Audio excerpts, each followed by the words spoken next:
You are now listening to Out of the Blank.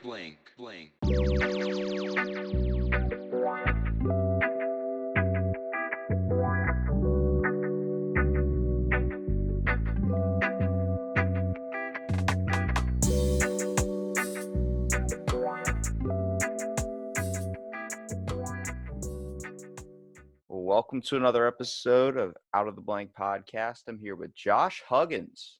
Why don't you introduce yourself, Josh? Don't be shy. Tell me a little bit about yourself and what do you do professionally? Right now professionally, I do construction, but me and my wife, we host a podcast called the Wandering Pilgrims. So you say you do construction. Mhm. Now, what are you building Mhm. at the moment? What we do is we install mainly we do like window install, right? So on a new home, the customer would buy windows, and then we would go out and install them. Do you strictly do homes or do you do businesses as well? Like any major, like kind of, I would say like Mhm. high up buildings? Because my dad used to do glass work, Mhm. and Yeah. like with the high rises, where you clean them off and stuff. And that Mhm. always freaked me out because I have major height issues, like standing up on even on my roof or something, looking down. I'm like, no, no, no, no. Yeah. Now, mostly it's just residential. Now, is this Yeah. something you always wanted to get into, or is this something like was it a family thing? Because usually a lot with like you'll see with construction businesses or Mhm. like landscaping, it's usually like a family thing. Yeah. No, actually, it's something I just kind of fell into. To be honest, I spent several years as an EMT, um, and then bounced around a couple different jobs, and then landed on this one, and they've been good to me. So Pays the just bills, kind of right? stayed. Yep. So what happened with EMT? That's actually pretty interesting. Is that something you kind of picked up out of school? Because I went to school for Mhm. chemical dependency and stuff. But when I was a little kid, I always Mhm. kind of wanted to, uh, you know, be an EMT, mostly just because I wanted to ride around in the ambulance. Yeah. Yeah. My dad is a paramedic, and he was a firefighter and EMT. Has been most of my life, and it was kind of the family path.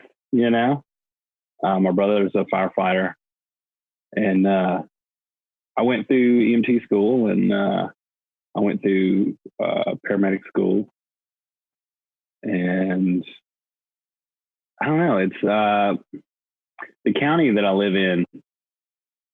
They do. They have a very high call volume, so you're running a 12-hour shift usually, but you may run, anywhere between 5 to 16 calls. I average about 45 minutes apiece. Yeah, I have a couple friends who are firefighters, and they talk about they have the beeper, in their back pocket. So whenever they're somewhere, if they get a call for a fire, they have to show up or something. And I'm like, isn't that kind of hard though? Like you're trying to like live your life, and you really never have a day off. You're technically really always on call. Yeah, it is. And he's like, yeah, it sucks when you have groceries and you just buy some nice Ben and Jerry's ice cream and you're about to check out with it all and you have to drop everything because next thing you know, you get a giant fire call where they need all hands on deck or something. I'm like, damn, I was like, they're going to have to wait. That house is going to have to burn a little bit while I get my Ben and Jerry's. See, now with emergency services, I always thought it was really interesting because of the ability, I guess, you have to have a sense of empathy, like a really passionate kind of sense of empathy for others in a way, just because you have to care for others. Like you have to learn how to take care of an individual. Someone who doesn't really give anybody the light of day or just chooses to ignore people, it doesn't seem like it'd be a very suited position. And it seems like you have a care for people. Yeah, you have to certainly have a caring bone in your body, as it were. You have to really, really want to do the job. Now, there are people that you can encounter that um, some people, they just want kind of like the glory of it, but they're very few and far between. Most of the people you encounter are there because they want to be there. It's certainly not because of the money. I can tell you that much. Yeah, I like, as much as like me, I don't like the medical industry really at all, mostly because every time I go to Mhm. the doctor, I always have like a bad experience. I've mentioned it a few times on the Yeah. podcast, but still, when I get hurt, I still am looking for them for guidance. Like, I'm looking like at them for all Mhm. the answers. I come to them in a time of need. Same people, like, they'll crap on cops, but they don't understand the stressfulness of the job and the whole Yeah. mental evaluation behind it as well. But also, it's like, it doesn't matter if someone breaks into your home, who are you calling to show up at your front door? You're calling the police. You know what I mean? Mhm. And with emergency services, like, Yeah. you brought up a good point, like where you're getting 5 calls or 12 calls. Like, they're Mhm. heroes, basically. Like, they're people that have chosen to do this because they want to help others. And, whether you want to get the glory out of it or not, like, you brought up a good point, though. The fact is, depending on where you are in emergency services, is Mhm. your relative, I guess, call basis, because you can go to a low population area and only get what, 1 or 2 calls Mhm. every couple of days. But if Oh you go to yeah. somewhere like a major Yeah. city, like, you're dealing with calls 24/7. Next thing you know, a hobo threw a brick at somebody and you got to run down the street like, damn, this is the 12th one this week. Oh yeah. Oh yeah. There's plenty. Even as far as like the size of a county, right? So in a county, you'll have several cities. It'll differ between city to city. So if you're stationed in city A, you may run 2 calls, but if the next shift you're in city B, you may run 14 and have a mountain of paperwork at the end of your shift because you haven't actually had time to do it in between. That's another thing that people don't think about is that like a standard, well, I want to say standard because every call is different. But if you run a call, say for someone who fell out of a tree and got hurt, right? You're going to run that call. You want to get it done as quickly as possible. You've heard of this thing called the golden hour. Mm-hmm. So what you want is from the time of injury, you want them at the hospital and at least in the beginning stages of treatment within 1 hour. So as someone who works on an ambulance, you want at least 45 minutes, bare minimum or bare maximum is what you want because they get hurt. It's going to take you a certain amount of time to get there and a certain amount of time to get them to the hospital. So average, I would say overall would be about 30 to 45 minutes. What most people don't hear about is the 30 minutes to an hour's worth of paperwork for each 45-minute call. What do you mean? How much paperwork is involved? A lot. Absolutely everything that you did has to be documented. Just so they can have accountability for you in case anything goes wrong in a situation.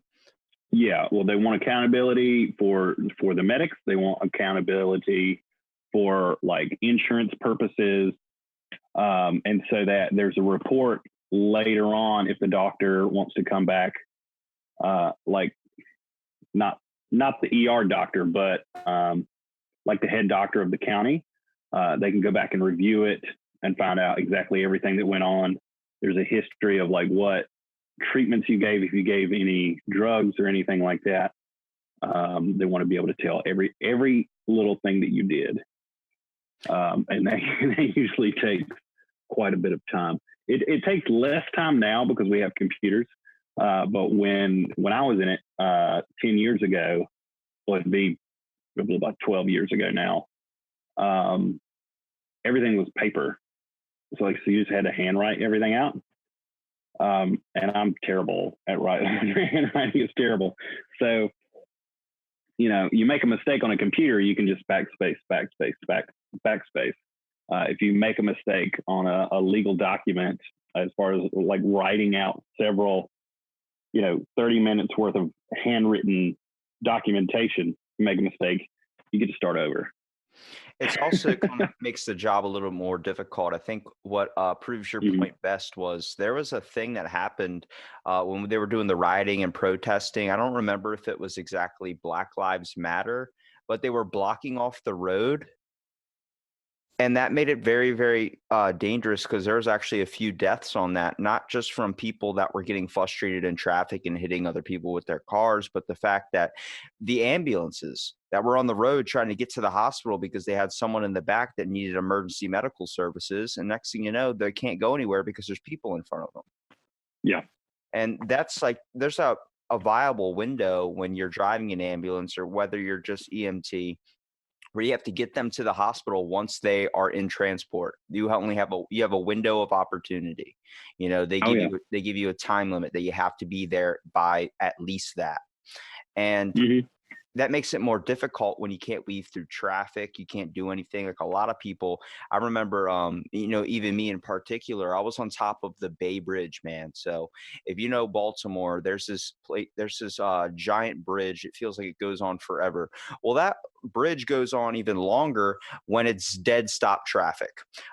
This is when I was a kid was the first time I ever experienced this. I was going to a Ravens game and me and my dad are sitting on top of the Bay Bridge, literally in stop dead traffic. He's like, I've never seen it like this before. And I'm like, because there was an accident, I guess, at the very end of the bridge. So it was holding everybody up.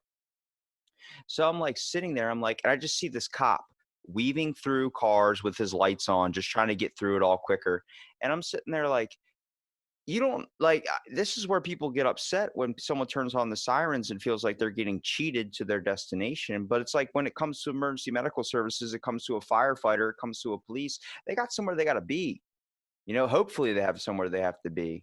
It's they're trying to help out, but that creates ever mounting pressure on someone like that. And when I started looking at all the pressures that affect emergency medical services, it boggles my mind how people can still stay in the field. Yeah, it's the turnover rate. I don't know what it is now. It used to be when I was in emergency service, the turnover rate average was a year or 2 years. Just people getting into it that want that. I mean, they got into it for good intentions, but it was just like the workload was just too much. We always had this thing about there will all, if you get into emergency services, be it police, fire, EMS, there will always be a call that will either make you or break you. And it may happen the first week you're on the job. It may happen 2 years into it. Might happen But even 15 years down the road. Yeah, you're going to run into this call that is going to bother you to the core. And you're either going to be able to get past it or you're not.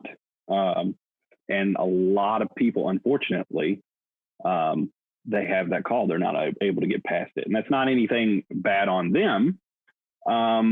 But some people have a harder time dealing with things than others. So the other thing is that I always thought that they when you go through school for EMT, paramedic, anything like that, you have to do ride-alongs. So you have to go and you have to ride on a paramedic truck for a certain amount of time and log in those hours so that you can pass the class. And I never thought that it was ever long enough. They give you so many hours to do that, but you don't really get, because you're not certified, you don't really get a lot of practical experience. You get to watch other paramedics do things, but when it comes time for you to put that badge on, well, we didn't wear badges, but some paramedics do. To put your gear on and get up in the ambulance. Some paramedics will have, 100 hours right out of school. Some may have 6 months, depending on what school you go to. But the practical experience that you get in EMT school and paramedic school are, to me at least, worth way more than any book study that you would do. Well, you could take two scenarios, for instance. One, you give a kid fresh out of school, decides to go log some hours in, and he goes, what? Let's say he wants to go for the extreme top of the class. A number one student goes for like 600 hours. Like, I'm going to drink nothing but Starbucks coffee. I'm going to just go on back-to-back trips and knock this out in like a month. Next thing you know, he never experiences a severe incident. Okay, that could happen in a small community place. I think if you're a EMT person down here, you get a lot of calls where I live, only because we live in an old folks community.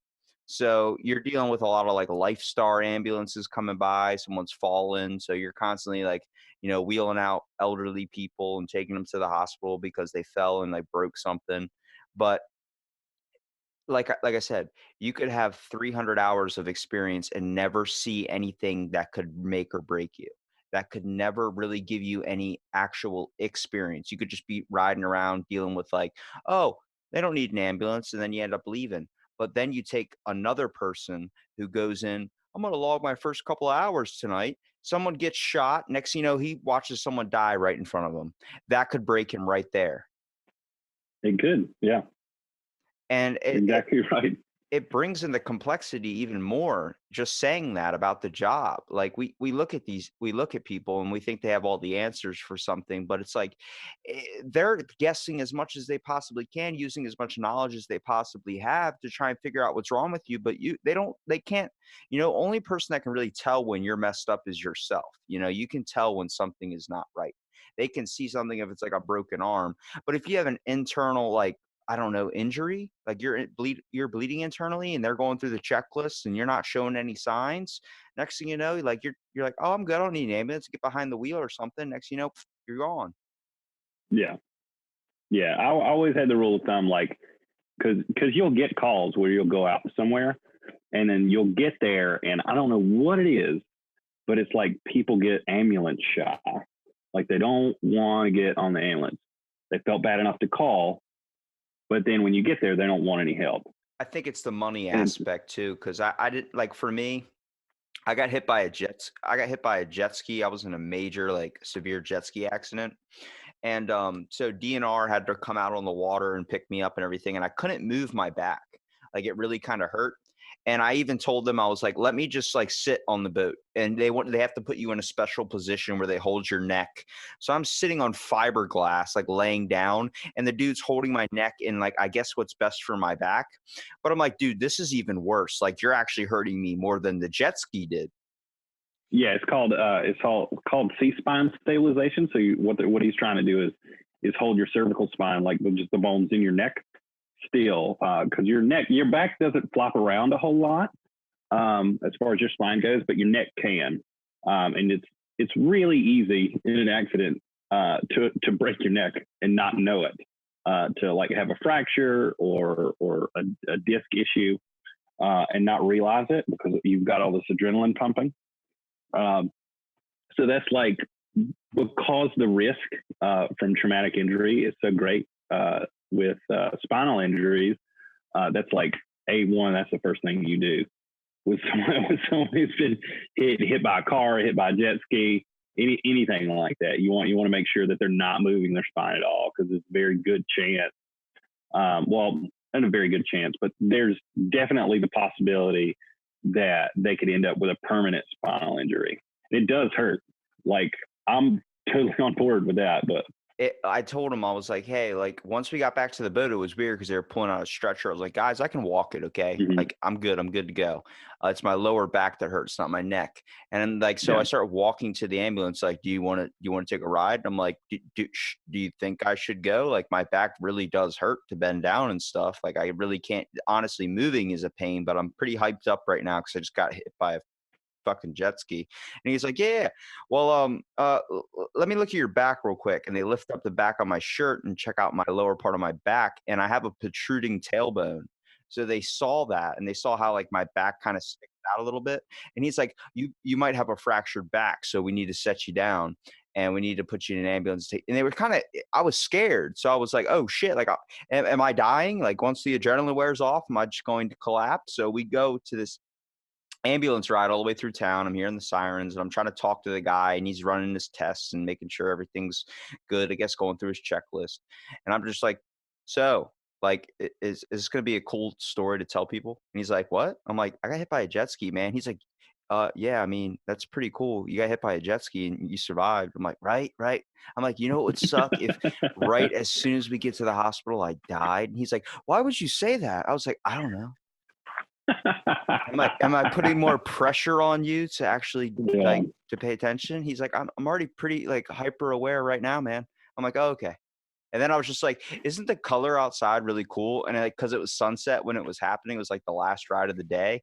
And he was like, Hmm. what goes through your head? I'm like, honestly, I don't know.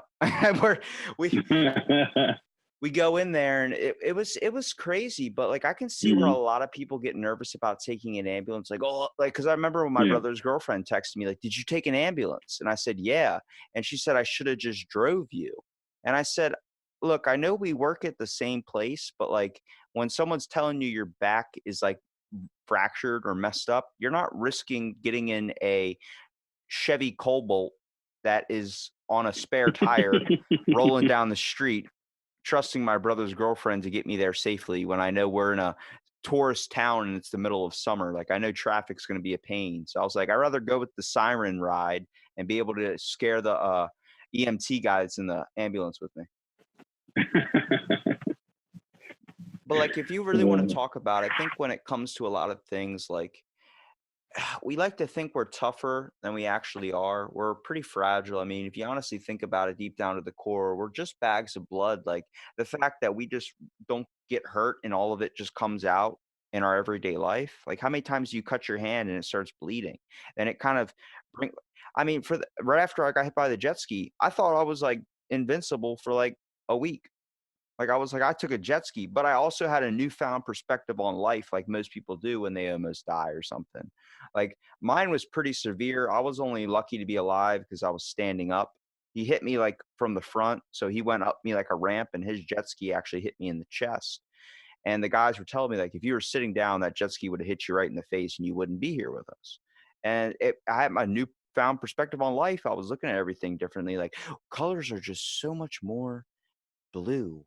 And like I was in I'm pretty sure everybody in my family was hating me at one point. They were like, "Can you shut up? Like, when is this gonna end? Like, when are you gonna go back to how you were before?" And I was like, "I don't know. I think this is the new me." And then next week I was like, "Hey guys, I'm gonna go play video games." Like, it went away.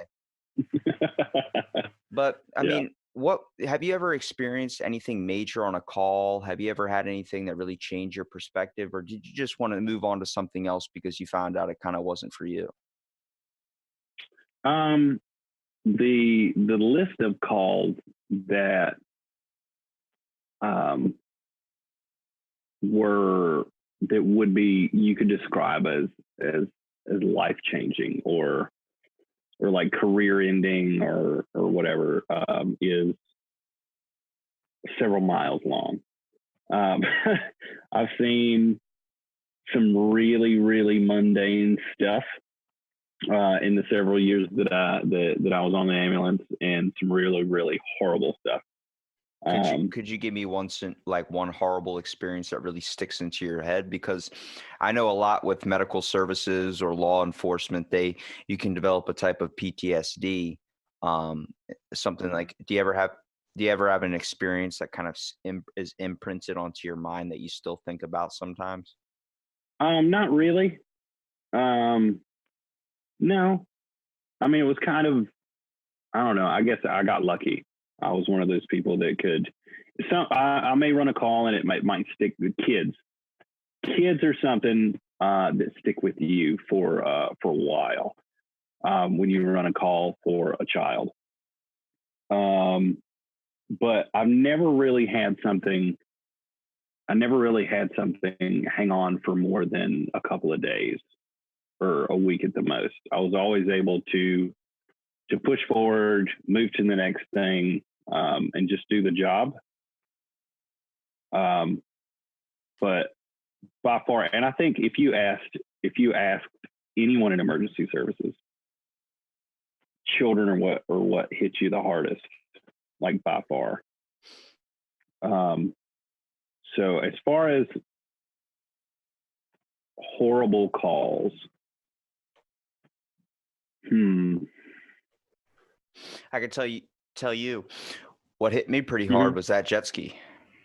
Yeah, it definitely caught me off guard. I'll give him that.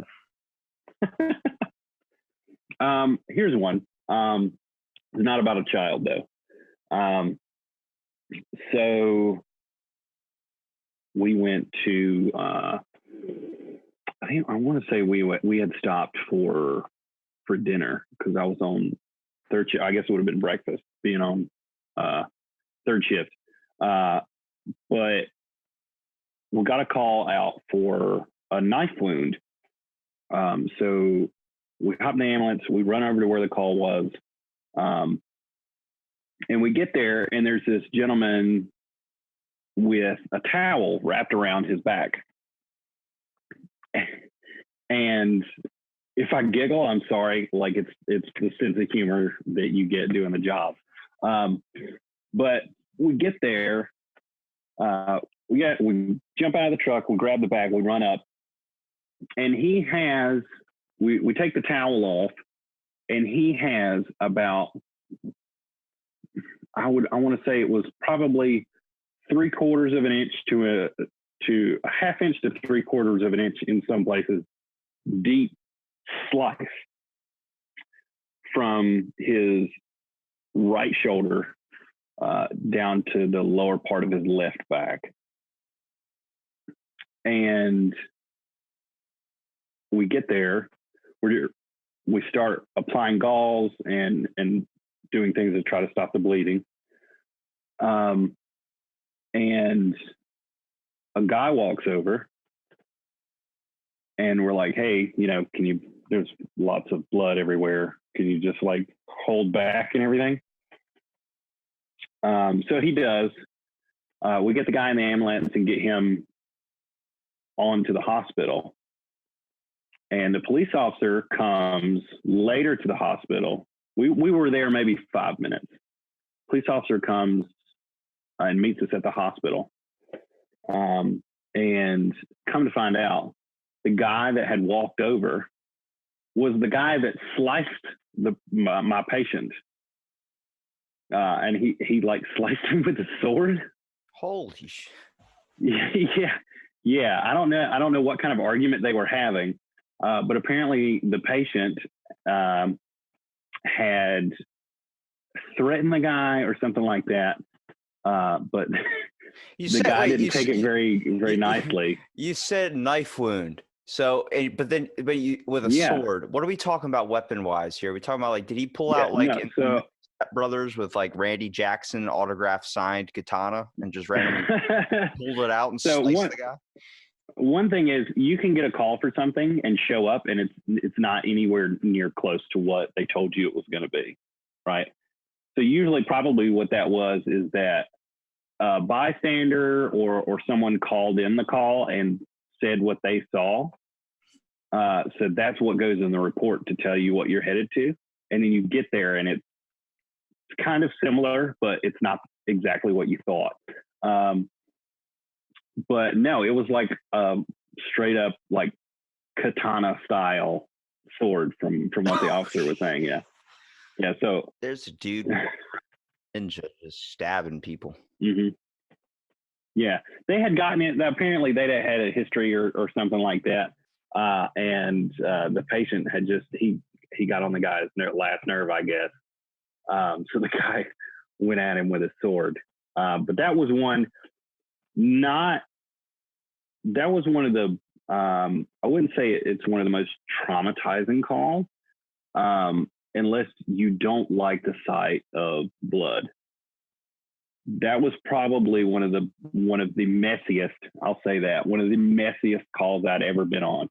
I had it, my gloves were covered. It was up to my elbows.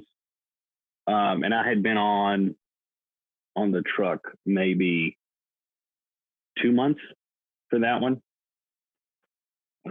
You were probably like, man, this guy's a bleeder. Look at him go. He's just all over the place. Yeah. He bled quite a bit before we got there. Got to put some more towels down when he gets in the ambulance. You don't want to get it all over yourself. Mm-hmm. Well, that's crazy though, because if you look at like, imagine asking some EMT people or something like, you get a call for like a stab victim and you pop up on scene thinking it's going to be like a knife or pocket knife or something, like an average knife, you know what I mean, that you would come across in a crime. And there's a samurai sword or something like that. And you're like, this is not a knife wound. Yeah. This is a sword wound. Like, this Mhm. is like a severe actual like thing that you would get. I mean, if you think of a knife wound, you're like, all right, I gotta already get there quick.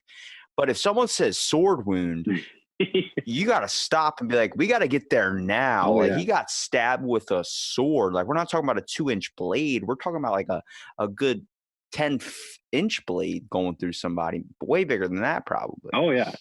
Oh yeah. Well, I mean, I would say, I mean, this, how big is a katana? And I doubt it was a legit, Japanese sword. It was probably like a knockoff from the flea market or something that this guy had just sharpened. But I mean, Probably went down to the local pawn shop and picked it up. I think average blade size maybe 36 to 42 inches.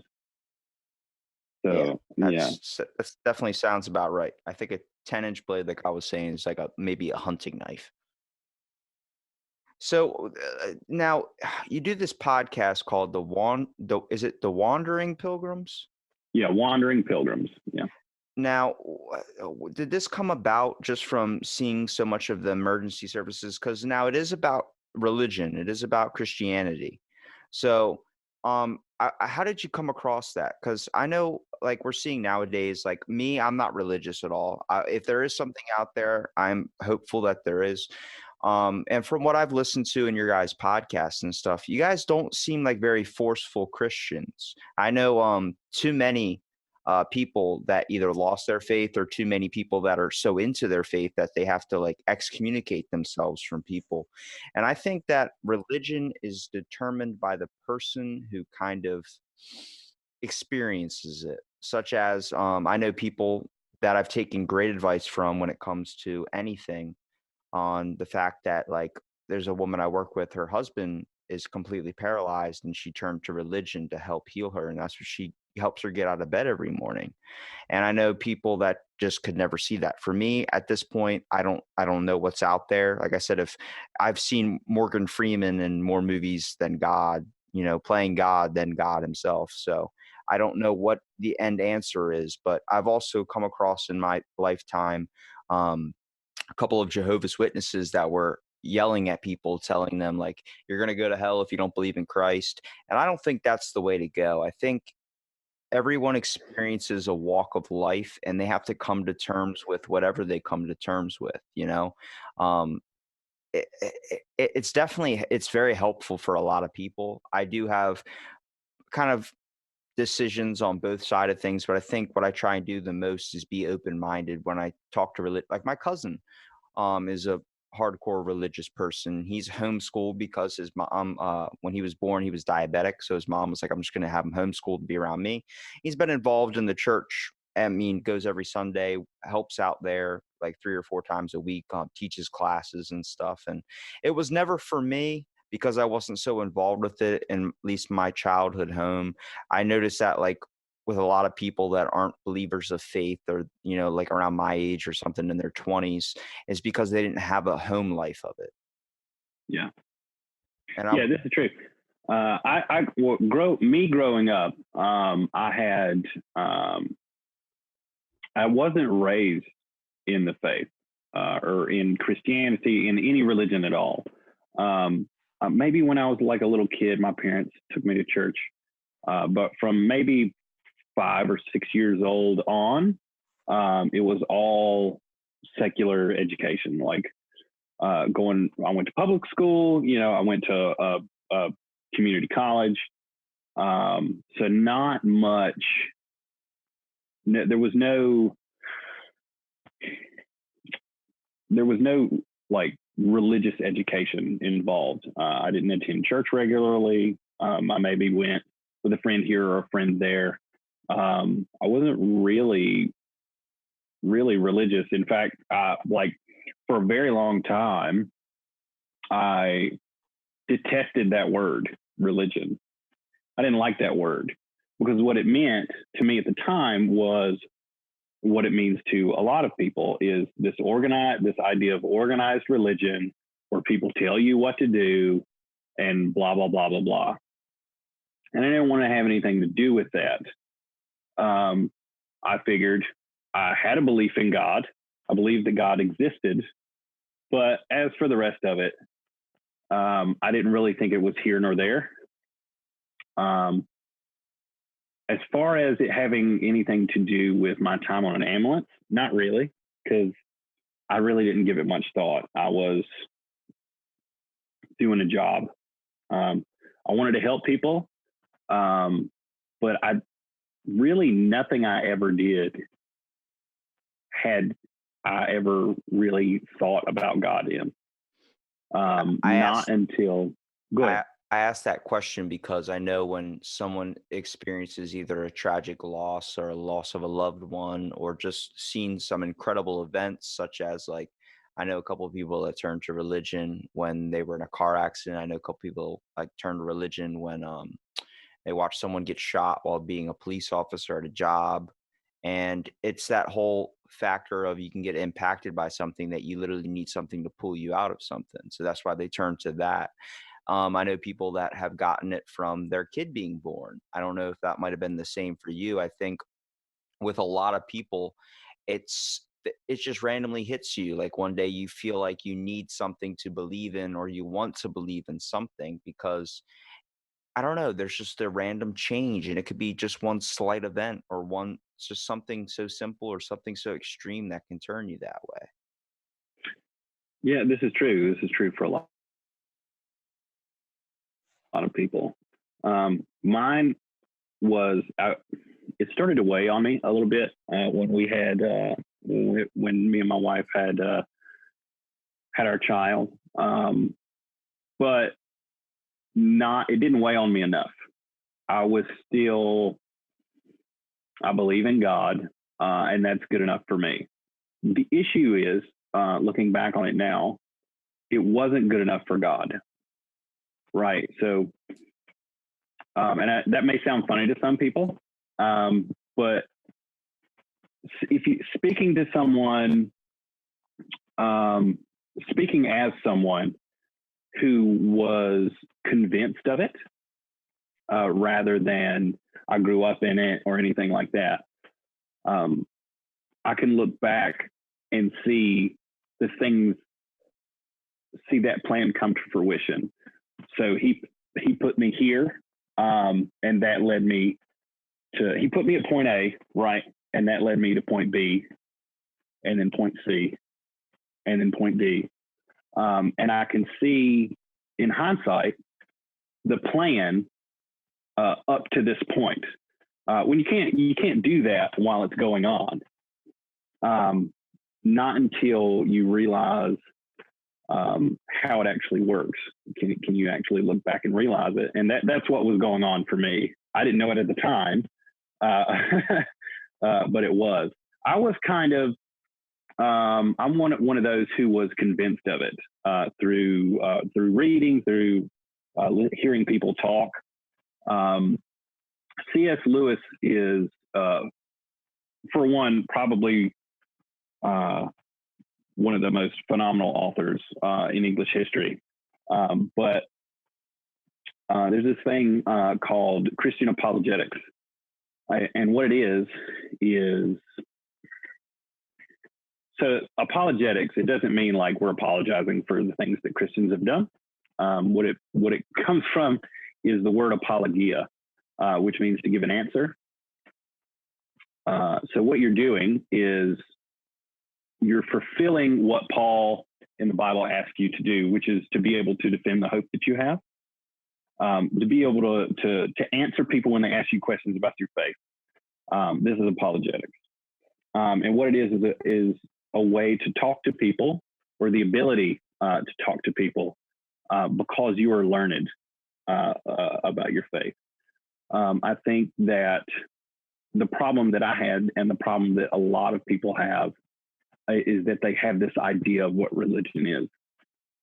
Organized religion. That's what you're hitting on. The problem is not free religion, which is what you get to see a lot of adaptive forms turn into now. It seems like you say Christianity is supposed to be one unified religion, but it's turned into so many different forms, and each form is different based on where you're at. Especially, like, I know a lot of churches that will excommunicate people that will tell them like, we can't have you come in here anymore because you're shaking other people's faith. And it's like, was I not never supposed to ask questions? Because I think that's what life is. It's one giant question. You never know why it does this, why it does that. You just think it's a part of a bigger plan. And it's where you see a lot of people who don't believe in religion now because they've been so forced to believe in one thing. And then when they ask questions, they get kicked out. Or you see the people like yourself that have a idea of what religion means to them, Mhm. which is a better way. You did it through more readings, more kind of coming across it yourself and Mhm. your own understanding and knowledge of what you were kind of taking in is better than Mhm. someone that's not giving you an answer on anything. You have to come and find those Yeah. answers for yourself. Like, it's cheating when you do a Scrabble or you do something in a newspaper. If you're doing the word cross and it tells you if you flip to page 54, all the answers are there. Okay, well, if that's what you wanted in the first place, or do you want to come across those and try and figure those out yourself? You feel a hell of a lot better if you can figure out that crossword. You know what I mean? When you figure out the answers that, oh, it says number 4. What's a 4-letter word for earthly substance? Oh, dirt. That's 5 words. Up, can't use that. I don't know. Something, a quick example. But it's something like that where you have a better feeling about it when you can find those answers for yourself. And for a lot of people, they don't want to take the time to do so. I know for me, it wasn't something I wanted answers. I wanted it then and there. I didn't want to have to go looking and looking and looking for it. And every answer I got was, you just got to have faith. You just got to have faith. Then eventually they were like, look, man, you're kind of shaking other people's beliefs. And that might have just been a wrong thing, but that's what organized religion has became now, where it has to fit their idea of it, of whoever's running it. And that's not what it is. That's why you see a lot of people that choose not to go to church, but they still keep Christ in their life. They still keep these things in their life because they can do it in their own way at their house. Yeah. Well, I will say this. Um, as far as like being a Christian, and that's what me and Courtney are. We are Christians. We don't go to church, and we have our reasons for that. But we are Christians, and just like any other religion, there are specific sets of tenets and rules that you have to follow. Now, whether you want to be like you want to go like Orthodox or non-Orthodox, that totally depends on your level of devotion at the time. But there are specific rules and that you have to follow, and there's a specific way you're supposed to live your life. The issue is that we had is that we were going to these different places, and it was so muddied with the world that we weren't getting the truth. We would ask a question or we would have a discussion, and it was like people were just coming up with answers. So we decided, okay, well, we have this awesome thing that is available to Christians in the modern age. It's called the Bible, and we're lucky enough. I work at a hotel. Trust me, I put those in every single every Yeah. single day. What most Christians don't think about is the fact that, and it's a little heavy, but a lot of people were martyred. They died, specifically so that you could read that book in English, or in any other language, because it used to only be printed in Latin or Greek. So you had to go to a church and have someone read it for you, because most people, unless they were rich, educated, they couldn't read Latin, they couldn't read Greek. So you had to take someone at their word. Now you don't have to do that, because a lot of people sacrificed their lives. Now, whether that means they spent the rest of their lives in prison, they spent the rest of their lives on the run, or they were killed for it, a lot of people sacrificed so that you could read that book in English. And me and Courtney, that's what we came to the realization of. And so we said, okay, we're going to sit down and we're going to read it. and we're going to actually go through it and see this is actually what it says. This is actually what it's talking about. And the perception that I had of Christianity through my secular education and through listening to people who have like a worldly knowledge of what morality is and things like that was completely different. It is not at all what I was told that it was. It is full of the biggest thing that you're called to do is to love that neighbor. And it seems like a mundane thing. Like, well, of course you should be nice. The difference is that it doesn't say nice. It says love. And it doesn't necessarily mean that you should think kindly or anything of people like we think about love now. Back then, when they say love, they mean love like we think of love now, and then action, right? So those are two sides of the same coin. Because I can stand there and like somebody and say that I love someone all day. How are they going to know it unless I show them? Yeah. Yeah. I think that's the key to really anything in creating a more positive world, is creating a better positive environment. I believe in energy. I believe people give off a certain vibe around them that makes you want to be around them, depending on if they're in a good mood or a bad mood. But if we were all, doing what they say, love thy neighbor, if you were going to truly be considerate, be helpful, and just do these small acts that are so beneficial into someone else's life, you're going to create a more positive environment. I mean, the simple example to use is when you roll up to the fast food window and you find out someone paid it forward, so your meal is free. Like, yeah, you're already off to a good Mhm. start, and you're already having a great day because of Mhm. that. It's something just so simple as that, and being helped out in those scenarios doesn't mean you have to keep going paying it forward somewhere, but Mhm. doing small acts of kindness, doing things where you can show compassion and empathy for just people around them. My idea Mhm. for the podcast was, let's sit down and have a conversation for an hour and see where it goes. Nobody does it anymore. Let's try and bring communication back. That's nothing huge at all, but people feel better. I feel better, and it Mhm. helps try and spark a little bit more connectivity into our lives, creating a more Mhm. positive world in a way. At least I hope it tries to do.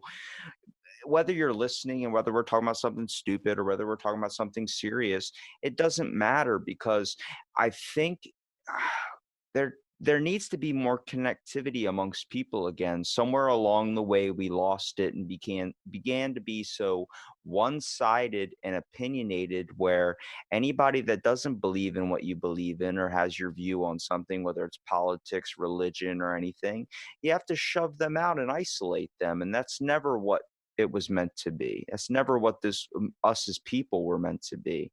Whether you believe in a higher power or whether you don't believe in anything at all, it's not something you have to believe in to feel this way, but it's a sense of caring for just another human being that is on this earth, knowing that there's someone that is completely unique and different from you, but is also a species thing. Like, we're all coexisting here together. The fact that there's so many of us populated in an area working around each other and living our own separate lives, and then we're walking around never communicating with them. Like, that's like going into your house and just going up into your room every single day and not communicating with your family anymore. Like, you still are around these people, you have to make interactions. So why not make that interaction positive so everyone has a good time? Agreed. That's one of the other things that as a Christian you're called to do is like, I'm going to say it when I was talking about love thy neighbor, right? So the Pharisees, they asked Jesus this. They say, who is your neighbor? And Jesus takes it a step further, right? So when you think of your neighbor, you think the person who lives next door, the guy down the road. He turns that around and he says, those by whom you treat neighborly. Everyone, anyone that you come into contact with, period. You could even take that further and say people that you've only heard about, people that you may not come into contact with, but by, another person, right? So you heard about Fred through Jeff or something like that. Even like you're even called as a Christian to love your enemies. Like, so even the people that hate you, you're supposed to love them, rather than what we usually do is go, well, that person doesn't like me, so I don't like that person. The issue is that when you're called to act a certain way so that people ask you about what you believe, like, why are you so nice? Or, why are you being so nice? What causes you to live this way? That's part of the point, is to act in such a way that it causes people to ask you about your faith, and then you can give an answer. You're supposed to be able to explain why you have the hope that you have. It's not about changing others, but more showing them a different perspective, and maybe a way of kind of showing them like this might be a more positive way of living. Mm-hmm. Doesn't mean that they have Yeah. to come to that terms themselves, but it's encouraging them to at least take that chance. You know what I mean? Mm-hmm. I think a lot of people are just like, oh, that's going to be a waste of time. And you might actually pull something from it. And that's what you and your wife do in this podcast. You encourage others to read the Bible and kind of, just have a more, I guess, acceptance and better feeling of life, more of an accountability of things, and even though like for me, the Bible, all that stuff is not something I'm interested in now, doesn't mean I'm not going to be it down the road. And the fact that you guys don't shove your opinion or don't do anything, but you just encourage people.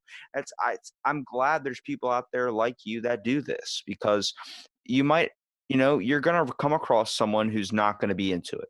Then you're going to come across someone who needs that push, who needs that thing. Because I believe when we're all getting into a tough spot, when we all feel like the light at the end of the tunnel is just way too far down, that we're never going to get to it, we need some help from not only a higher power, but help from people, a better understanding. Maybe someone's already figured it out or been in your position and gotten out of it that they can look to.